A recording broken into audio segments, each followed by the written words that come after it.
ബീഹാറിൽ തെരഞ്ഞെടുപ്പ് കമ്മീഷന്റെ നമ്പറുകൾ ഒന്നും ഏറ്റില്ല.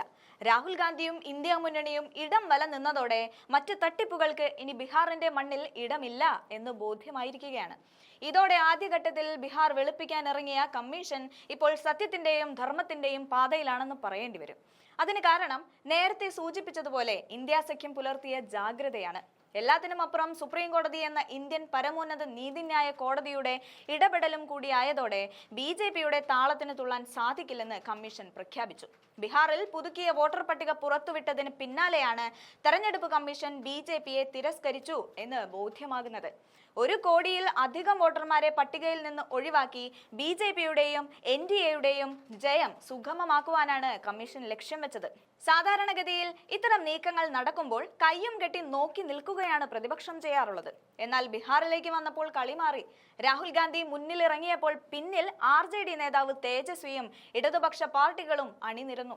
ഇതോടെയാണ് തെരഞ്ഞെടുപ്പ് കമ്മീഷൻ കേന്ദ്ര സർക്കാരിനെയും BJPയെയും കൈവിട്ടത്.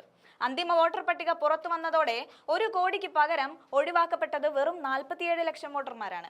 60 ലക്ഷം വോട്ടുകൾ സംരക്ഷിക്കുവാൻ രാഹുൽ ഗാന്ധിക്കും സുപ്രീം കോടതിക്കും സാധിച്ചുവെന്നും പറയാം. വോട്ടുകൾ കൂട്ടമായി ഒഴിവാക്കാനുള്ള തെരഞ്ഞെടുപ്പ് കമ്മീഷന്റെ ദുഷ്ടലാക്ക് നടപ്പായില്ലെന്ന് പ്രതിപക്ഷ പാർട്ടികൾ ആരോപിക്കുന്നുണ്ട്. വിഷയത്തിൽ സുപ്രീം കോടതി ഇടപെടൽ നിർണായകമായെന്നും പ്രതിപക്ഷ പാർട്ടികൾ കരുതുന്നുണ്ട്. വോട്ട് അധികാർ യാത്രയും വോട്ട് ചോരി ആരോപണവും ജനങ്ങളെ ബോധവൽക്കരിക്കാൻ കഴിഞ്ഞുവെന്നാണ് കോൺഗ്രസ് അടക്കമുള്ള പ്രതിപക്ഷ പാർട്ടികൾ ഒരേ സ്വരത്തിൽ പറയുന്നത്. കഴിഞ്ഞ ദിവസമാണ് ബീഹാറിൽ അന്തിമ വോട്ടർ പട്ടിക പ്രസിദ്ധീകരിച്ചത്. പുതുക്കിയ വോട്ടർ പട്ടികയിൽ 7.42 കോടി പേരാണ് ഉൾപ്പെട്ടിരിക്കുന്നത്. നേരത്തെ ഇത് 7.89 കോടിയായിരുന്നു. കരട് വോട്ടർ പട്ടിക പ്രസിദ്ധീകരിച്ചപ്പോൾ 68.66 ലക്ഷം പേർ പുറത്തായിരുന്നു. എന്നാൽ അന്തിമ വോട്ടർ പട്ടികയിൽ 47 ലക്ഷം പേർ മാത്രമാണ് പുറത്തായത്.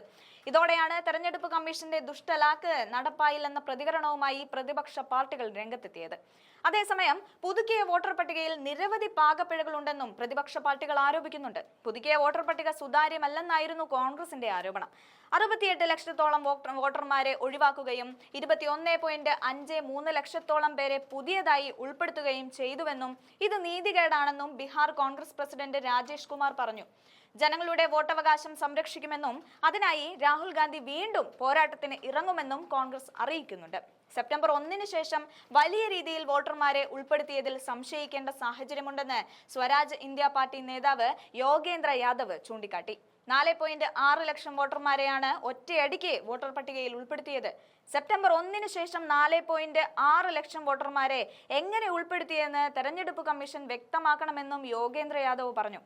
ദളിത്, ന്യൂനപക്ഷം, പിന്നാക്ക വിഭാഗങ്ങളെ അടക്കം ഒഴിവാക്കിക്കൊണ്ടാണ് പുതുക്കിയ പട്ടിക പ്രസിദ്ധീകരിച്ചിരിക്കുന്നതെന്ന് രാഷ്ട്രീയ ജനതാദൾ വക്താവ് ശക്തി സിംഗ് യാദവ് പറഞ്ഞു. ഓരോ മണ്ഡലങ്ങളിൽ നിന്നും 10,000-ഓളം വോട്ടുകൾ നീക്കം ചെയ്തതായി വ്യക്തമാക്കിയിട്ടുണ്ടെന്നും ശക്തി സിംഗ് പറഞ്ഞു. നേരത്തെ SIR വിഷയത്തിൽ സുപ്രീം കോടതി ഇടപെട്ടിരുന്നു. ഭരണഘടനാ സ്ഥാപനമെന്ന നിലയിൽ SIRുമായി മുന്നോട്ടു പോകാനുള്ള തെരഞ്ഞെടുപ്പ് കമ്മീഷന്റെ അവകാശത്തെ തടയില്ലെന്നും എന്നാൽ ഏതെങ്കിലും രീതിയിലുള്ള നിയമവിരുദ്ധ പ്രവൃത്തികളിൽ ശ്രദ്ധയിൽപ്പെട്ടാൽ പദ്ധതി പൂർണ്ണമായും റദ്ദാക്കുമെന്നും സുപ്രീം കോടതി മുന്നറിയിപ്പ് നൽകിയിരുന്നു.